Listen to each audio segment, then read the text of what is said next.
வணக்கம்.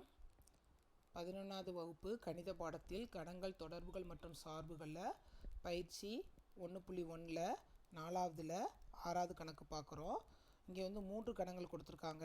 3 கணங்களுக்கு உள்ள உறுப்புகளை நம்மளே தேர்ந்தெடுத்துக்கிறோம்.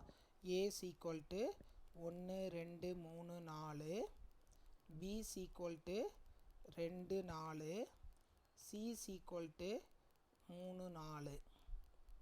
ஃபஸ்ட்டு வந்து லெஃப்ட் ஹேண்ட் சைடு எடுத்துக்கிறோம். லெஃப்ட் ஹேண்ட் சைடில் B - A union C. B - Aனா என்னது? B வந்து என்னது? 2, 4 மைனஸ் 1 2 3 4. இதில் வந்து 2, 4 வந்து பொதுவாக இருக்கிறதுனால கேன்சல் பண்ணிட்டோம். அப்படின்னா என்னது? B - A வந்து வெற்றுக்கணமாக இருக்கும். அடுத்து வந்து B - A யூனியன் C வெற்றுக்கணம் யூனியன் C வந்து என்ன இருக்குது? 3 4 இருக்குது. அப்படின்னா நம்மளுக்கு ஆன்சர் வந்து 3 4.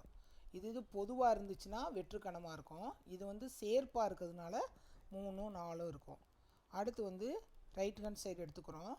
B union C minus A minus C. First வந்து B யூனியன் C எடுத்துக்கிறோம். B வந்து 2, 4 யூனியன் C வந்து 3, 4. அப்படின்னா என்ன வரும் நம்மளுக்கு? 2, 2 3 4 வரும். அடுத்து A - C. A - Cனா 1 2 3 4 minus C வந்து 3 4. இந்த ரெண்டுலேயும் பொதுவானது என்ன இருக்குது? 3 4 கேன்சல் பண்ணிடு.